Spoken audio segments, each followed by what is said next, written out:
والصلاة والسلام على رسول الله. سبحان الله وبحمده عدد خلقه ورضا نفسه وزنة عرشه ومداد كلماته. أصبحنا وأصبح الملك لله والحمد لله، لا إله إلا الله وحده لا شريك له، له الملك وله الحمد وهو على كل شيء قدير. رب نسألك خير ما في هذا اليوم وخير ما بعده، ونعوذ بك من شر ما في هذا اليوم وشر ما بعده. رب نعوذ بك من الكسل وسوء الكبر. رب نعوذ بك من عذاب في النار وعذاب في القبر. السلام عليكم، ازيكم جميعا؟ عاملين ايه؟ يا رب تكونوا بخير، وحشتوني قد الدنيا. النهارده فيديو جديد. لو اول مره تشوفي القناه اعملي سبسكرايب وفعلي زرار الجرس علشان يوصلك اشعار بكل الفيديوهات الجديده، وما تنسوش تنزلوا تعملوا لايك على الفيديو ده وتصلوا على النبي كتير في الكومنتات، ودعوه حلوه منكم كومنت قمر زيكم. يلا بينا نبدا الفيديو بتاعنا. طبعا لو اقول لكم انتوا وحشتوني قد ايه مش هتصدقوا، اقسم بالله انا مفتقداكم افتقاد مش طبيعي. عارفه اني غايبه بقالي كتير، هقول لكم السبب في الفيديو ده ان شاء الله، انا كنت غايبه ليه وايه اللي كان حاصل معايا وكده. الفيديو ده انا عندي عزومه، فهنحضر الاكل ايه مع بعض، وهقول لكم بقى ايه انا كنت مختفيه ليه.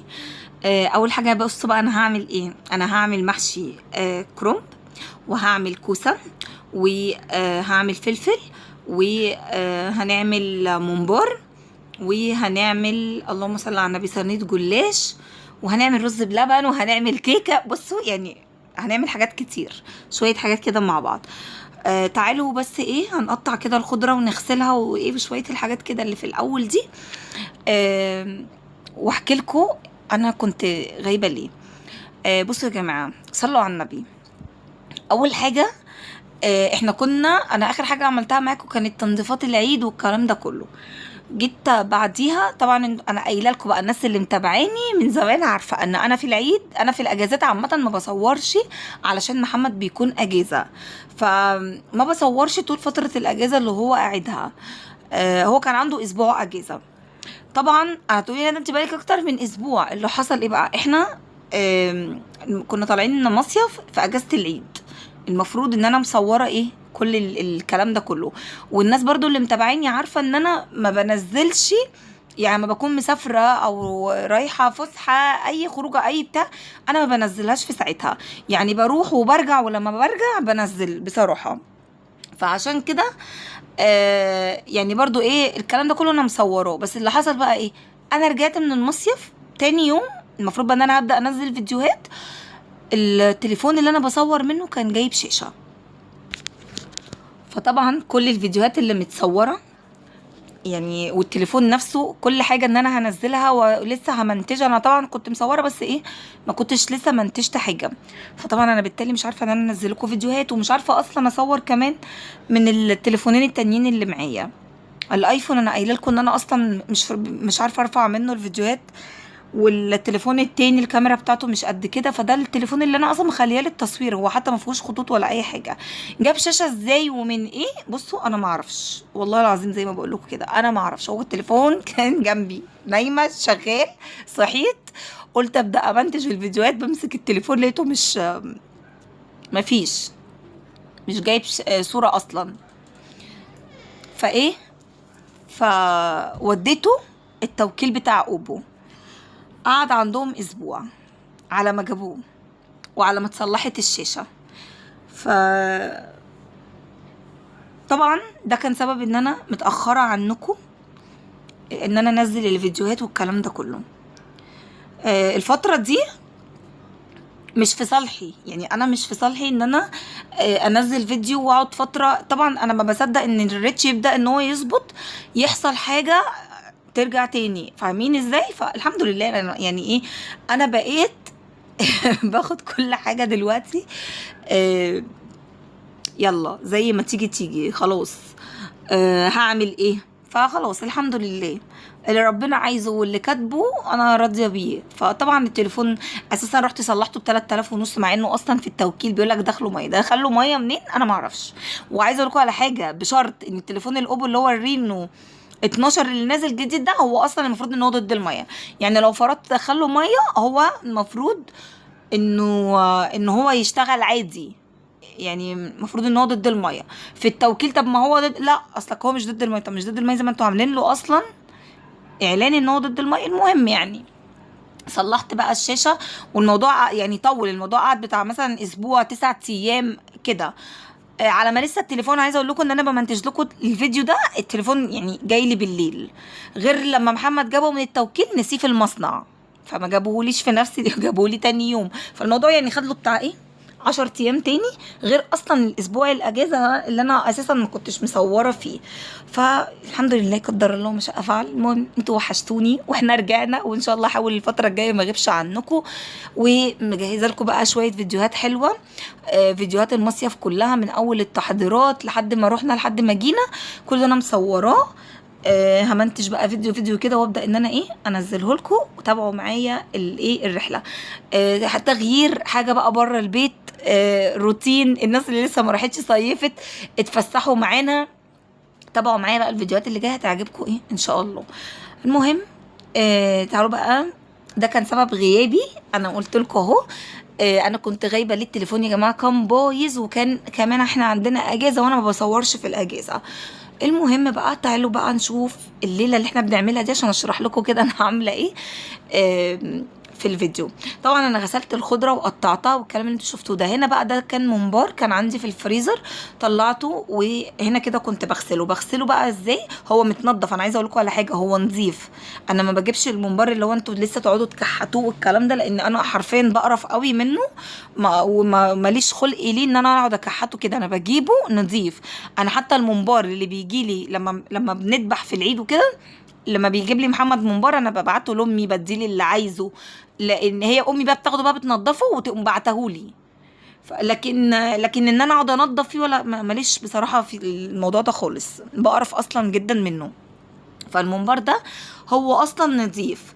فانا عملت ايه، شطفته وبعد كده حطيت عليه خل، حطيت عليه ملح، حطيت عليه دقيق، حطيت عليه ليمون، وحطيت عليه ربع معلقه جنزبيل، وحطيت عليه شويه الكربوناتو يا جماعه، او البيكنج صودا حسب ما بتقولوا. في ناس بتقول كربوناتو، في ناس بتقول بيكنج صودا كده يعني. فالمهم يعني خل، ملح، ليمون، دقيق، ربع معلقه جنزبيل، والربع معلقه الكربوناتو دي بتخليه بصوا ابيض فاتح كده، بينضف، بتخليه بصراحه زي القشطه. لو ما عندكيش بيكنج صودا او كربوناتو او كده، ممكن تحطي كيس بيكنج باودر او كيك شيف اللي هو بتاع الكيكه.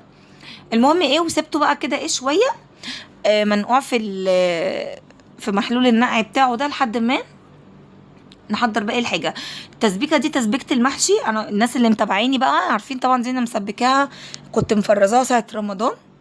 فطلعت كيس وكيسين كمان، وحطيتهم على النار طبعا عشان كانوا متلجين يفكوا، وزودت بقى شويه توابل. حطيت بقى فلفل اسود، ملح، كمون، 7 بهارات، ومكعبين كده مرقه بيديها طعم حلو. وسبتها بقى كده على النار ايه تاخد غلوه. ونزلت كده ب2 كيلو من الرز، عشان طبعا احنا هنعمل يعني ممبار، هنحشي الممبار وهنحشي الكرنب والفلفل، فهنحتاج يعني ايه كميه رز كويسه. ودي الخضره اللي احنا غسلناها وقطعناها. وبحب بقى انا ايه اقطع بصلايه كده واحطها على وش الخضره، واحط برده شويه ايه ملح وفلفل وكمون، لان طبعا انت لما بتحطي الرز والخضره والكلام ده كله بيمتص الايه التوابل اللي كانت محطوطه. فطبعا بتدوقيها فبتشوفيها تمام مش تمام، بتزودي شويه ايه بهارات وكده.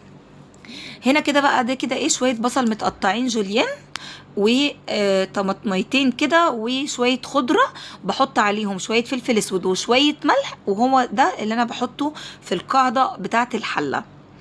دي يا جماعه بقى الفلفل البتاع ده، وتقولوا معايا الفلفل الاسود مع الملح مع البصل مع القوطه مع الخضره. عايزه اقول لكم بيطلع ريحه للمحشي يا جماعه رهيبه. انا بصراحه ما بحبش خالص ان انا احط في الارضيه ورق كرنب والكلام ده كله. الخلطه دي بتخلي ريحه المحشي مفحفحه كده، وبتخلي بصراحه طعمه وريحته حلوه جدا جدا. فالمهم ده ايه اللي انا بحطه في الارضيه بتاعه الحله لما باجي اعمل اي نوع من انواع المحشي، بتنجان، كوسه، ايا كان، ورق عنب، اي حاجه بقى، هي دي الخلطه اللي انا بعملها. ورحت طبعا بقى قاعده في الارض، لان عشان بقى ايه نكون صراحه مع بعض، مش هحشي وانا واقفه يعني صباح صباح، لا حطيت الصينيه في الارض وقعدت بقى ايه لفيت. انا كنت بلف المحشي، وندى حشت الممبار، ندى صاحبتي اللي انتوا شفتوها معايا كذا مره، حشت الممبار. وايه وهنا كده جبت بقى حله مغليه فيها ميه، حطيتها على النار، حطيت ورق لورا وشويه فلفل اسود وحبهان وكده، ظبطت يعني الشوربه. وطبعا الميه غليت، هبدا بقى ان انا ايه انزل بالممبار اللي احنا ايه حشيناه، طبعا بعد ما اتشطف واتغسل واتشطف كذا شطفه، ونزل منه كل الايه الدقيق والكلام اللي احنا حاطينه. الجنزبيل يا جماعه بيضيع ريحه الزفاره جدا جدا، خصوصا في الممبار وفي الكوارع. اكتر حاجتين عايزه ريحه الزفاره تضيع منهم، الكوارع الممبار حط لهم جنزبيل وانتي في محلول النقع بتاعهم. وانا هنا كده بصوا بقى كنت لفيت المحشي اهو، تحت ده هنا كده الكرنب والكوسه والفلفل وايه وكل حاجه، عملت الايه الحلتين دول. ندخل بقى ايه على اللي بعد كده. هنا بقى كده ايه كنت بعمل صينيه جلاش. العصاق ده برضو من التفريزات كان عندي في الفريزر. الحاجات دي يا جماعه بتنفع، موضوع التفريزات بينفع جدا جدا، مش لازم بقى تفريزات رمضان ولا كده. يعني انا كل ما الحاجه اللي عندي بتخلص اقوم جايبه مثلا حاجه الشهر اقوم عاملاها كده. فالحاجه بقى ايه تيجي عندك عزومه زي كده، تيجي مستعجله، تيجي مش عارفه ايه، تقومي مطلعه الحاجه تك تك تك تك كده تخلصي ايه على طول. جبت كده الصينيه حطيت فيها ايه معلقه سمنه دهنتها. وانا يا جماعه ما باجي اعمل الجلاش انا ما بدهنش ورقه ورقه. ما بتيجي تدهني ورقه ورقه دي بتبقى بعد كده بتيجي تاكلي تحسي ان انت بتاكلي سمنه بصراحه. فلا انا بعمل، انا بدهن الصينيه وبحط نص لفه الجلاش من الناحيه دي والنص من الناحيه التانية، وبقوم حاطه الحشوه زي ما انتم شايفين كده اهو، وبقوم مقفلاها اهو بالشكل ده، بقفلها بقى كده. لكن انا ما اقعدش انا بقى بحط السمنه فين، هتشوفوا دلوقتي انا بحط السمنه فين. هنقطعها بس كده، انا حطيت نص ونص ورحت مقفلاها، والسمنه دهنتها في الصينيه من تحت وخلاص. هنا بقى قطعتها كده اهو، وهتشوفوا بقى انا بعمل ايه، بحط بقى السمنه فين وبتطلع معاكي مورقه وبتطلع معاكي مقرمشه وفي نفس الوقت طريه. هنا كده كوبايه لبن هحط عليها اهو ربع كوبايه من السمنه، شويه اللي تفضلوا مكان ما دهنت الايه الصينيه. ربع كوبايه من السمنه على كوبايه اللبن، فلفل اسود وملح، وهقلب وبضايه، وهقلب بقى كل الكلام ده كده مع بعض، وهسقي بيه صينيه الجلاش بتاعتي. يبقى كوبايه لبن عليها ربع كوبايه سمنه، عليها فلفل اسود وملح ربع معلقه او ربع معلقه وبضايه، وبتقلبي بقى الكلام ده كده كله مع بعضه وبتسقي بيه الصينيه.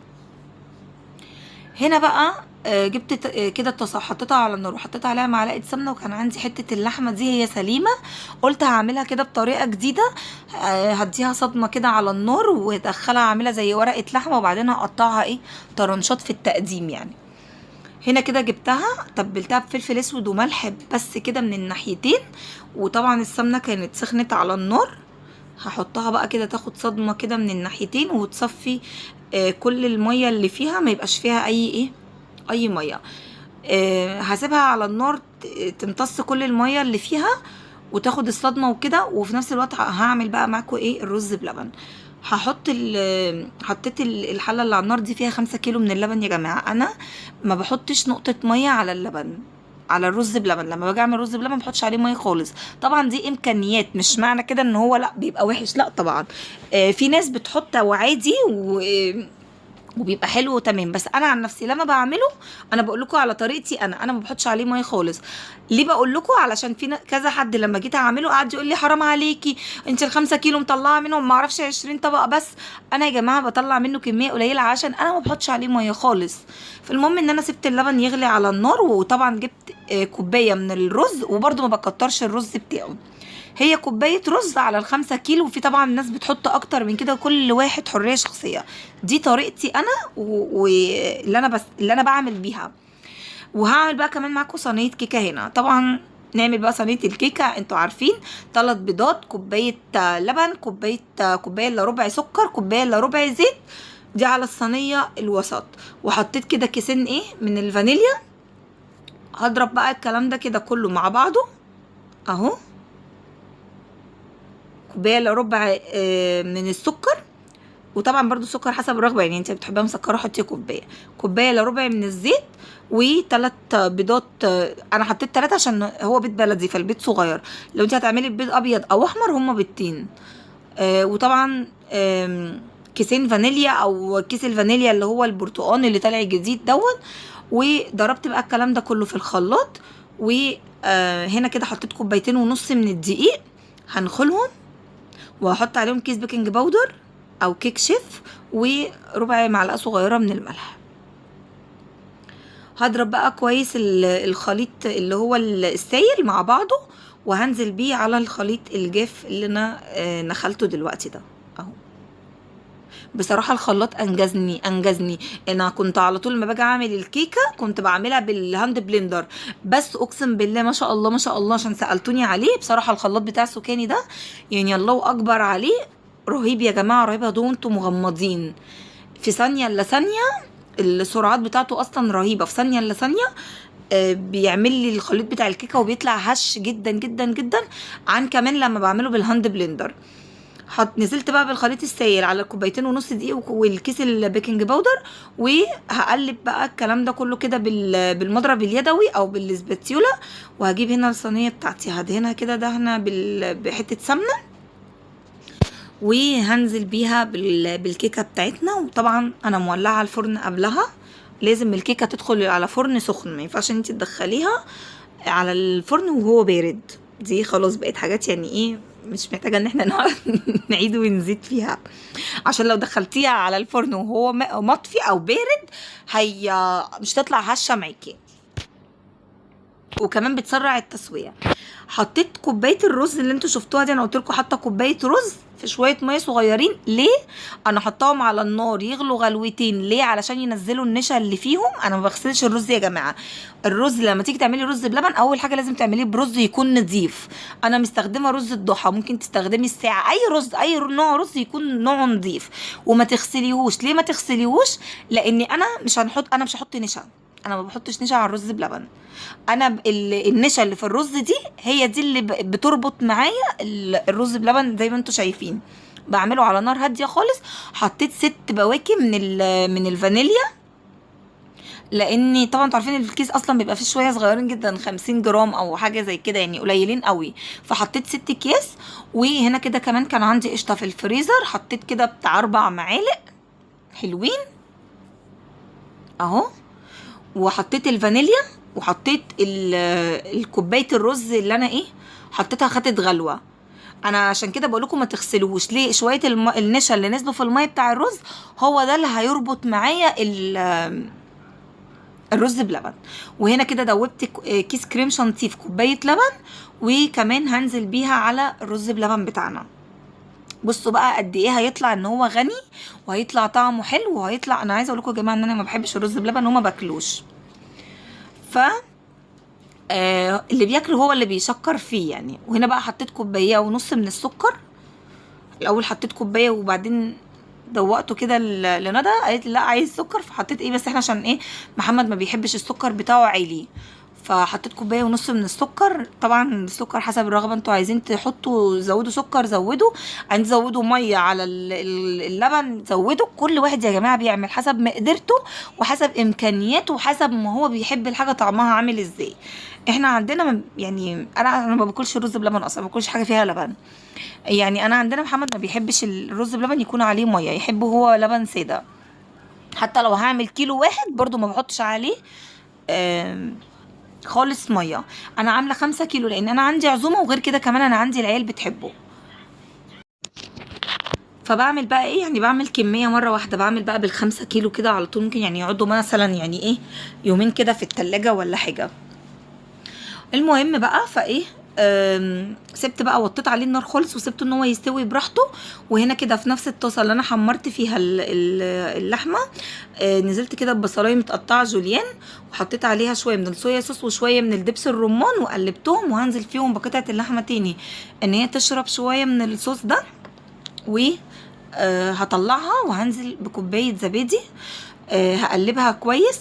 ممكن لو عندي كريمه طبخ تمام، انا ما كانش عندي كريمه طبخ، لو عندي كريمه طبخ هحطها، ما عنديش هي كوبايه الزبادي. واول ما بقلبها بالمضرب كويس جدا بتدوب وبتبقى كانها زي الكريمه اللباني بالظبط اللي هي بتاعه الطبخ. وهقلبها كده كويس اهو. وهنا بقى هجيب الصينيه، هحط فيها ورقه فويل، وهحط عليها ورقه من الزبده. علشان بقى هعمل ايه، هجيب اللحمه بالصوص بتاعها هحطها فيها وهدخلها الفرن. بس هنقطع عليها ايه، قطايه كده طرنشات وفلفلايه، وهقفل بقى عليها كويس جدا. هنا كنت لسه جايبه بكره الزبده، فكنت عماله افتح فيها. هنحط ورقه فويل وعليها ورقه الزبده الاول، وبعد كده هننزل باللحمه، وهنزل عليها بالصوص اللي احنا عملناه اهو. وهنا كده اهي قطيه متقطعه طرنشات وفلفلايه، وهبدا بقى ان انا ايه اقفل كويس جدا جدا اهو. وهحط ميه مغليه في الصينيه نفسها عشان اللحمه ما تتحرقش من تحت وتطلع جوسي كده وتستوي براحتها. وهدخلها الفرن. هنا كده كنت بقلب بقى الايه الرز بلبن.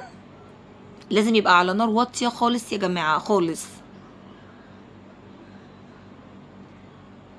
بصوا هقلب بقى كده، كان خلص خلاص.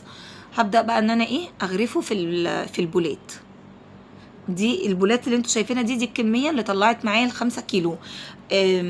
الناس بقى اللي بتقول لي، اللي بتقعد تقول ده قليل ومش قليل، بصوا يا جماعه، انت لما هتزودي، يعني انت ال5 كيلو دول ممكن تحطي عليهم 2 كيلو 2 لتر ميه تاني، 3 لتر، هيطلع معاكي طبعا كميه اكبر. كمان ما ينفعش تقارني البولات بتاعه البيت بالبولات اللي هي بتتفرق. ليه؟ العلب اللي هي بتتفرق دي بتبقى العلبه البلاستيك دي بتكون مسطحه كده وما بتكونش غويطه، فما بتاخدش كميه كبيره، فبتطلع معاكي عدد اكبر. لكن البولات اللي هي بتاعت، يعني بصوا البوله اصلا شايفين هي غويطه ازاي وبتاخد كميه كبيره، فما ينفعش ان انت تقارني ايه دي بدي. كمان يا جماعه الكميه دي بتبقى حسب انت محطه مزوده ميه قد ايه على اللبن. انا عايزه اقول لكم ان مش عشان انا عامله 5 كيلو فمش حاطه. انا لو عامله كيلو واحد بس من اللبن ما بحطش عليه برضو نقطه ميه. انتوا حتى لو تلاحظوا انا حتى كوبايه الكريم كيس الكريم شانتيه اللي انا دوبته في كوبايه لبن. ليه؟ انا عايزه اقول لكم انا ما بحبوش، بس انا عندي محمد يعني ما بيحبش ميه خالص على اللبن. حتى لو هعمل كميه قليله كيلو 2 كيلو ما بحطش عليه خالص نقطه ميه. فعلشان كده هو بيطلع الكميه اللي انتوا شايفينها دي. البوله اولا كبيره وغويطه وواخده كميه كبيره، فانتوا يتهيأ لكم ان العدد يعني مش كبير، بس هو العدد ده بيرجع لك انت حسب انت مزوده ميه قد ايه على اللبن.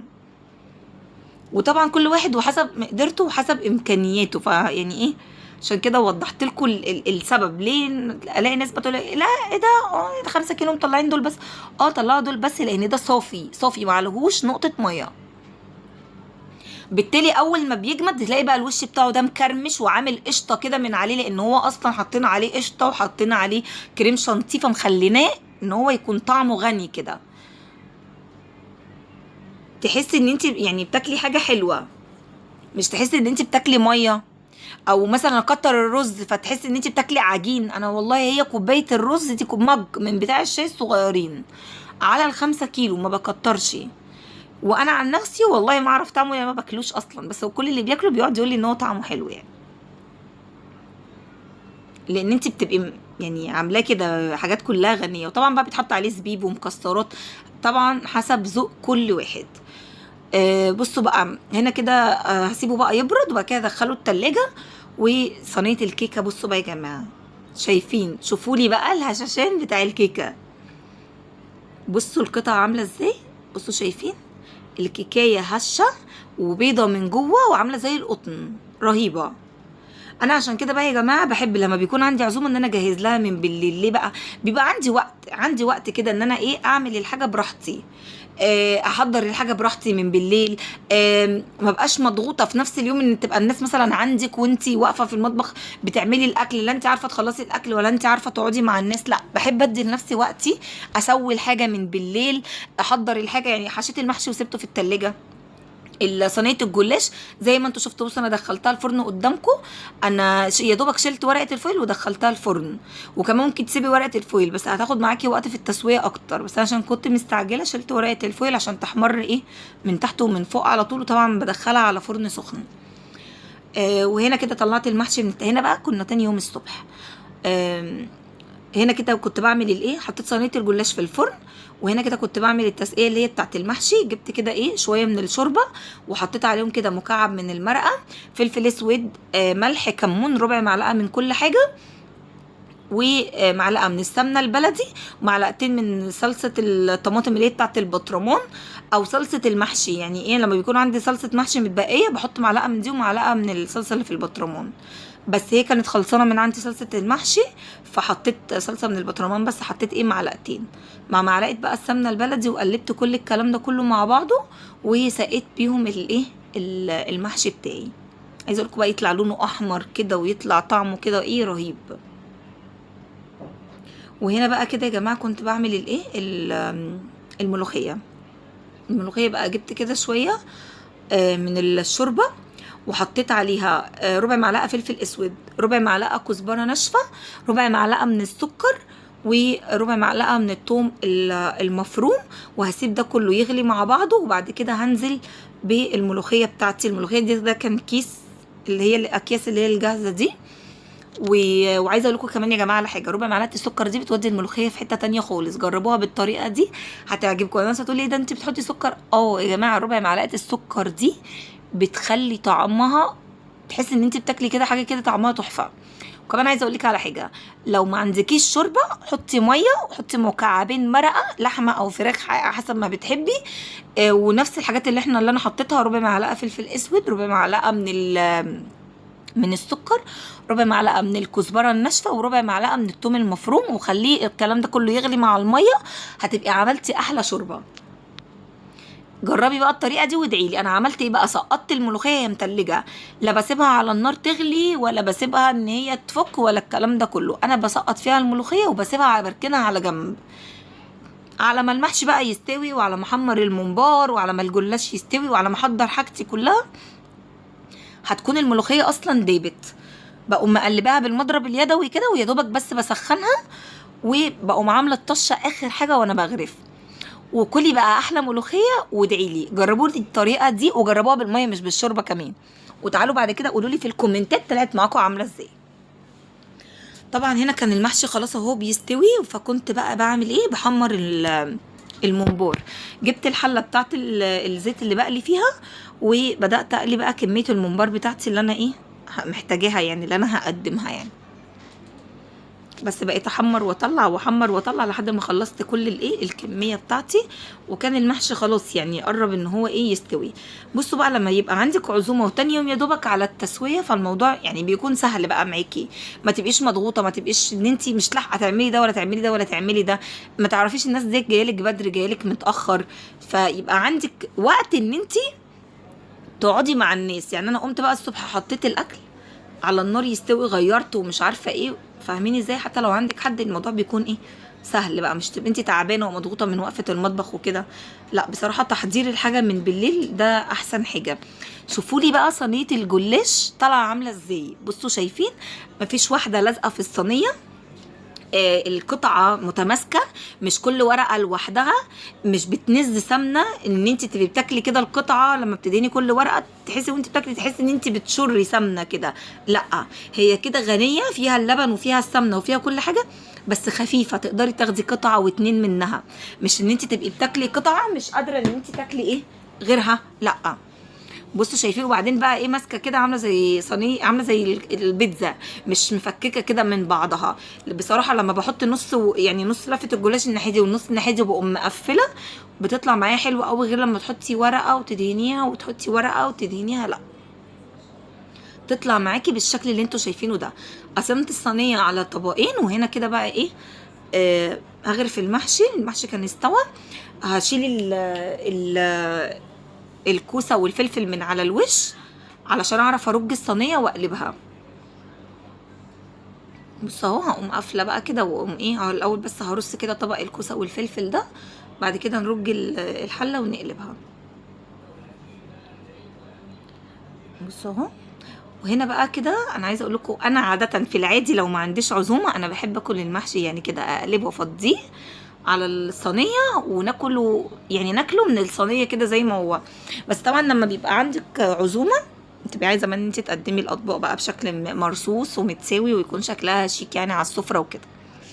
فانا فضيته هنا بس على الصينيه عشان يعني يبرد، واعرف ان انا ايه اخد صباع صباع ارصه في الاطباق. شايفين اصلا المحشي يا جماعه طالع عامل ازاي؟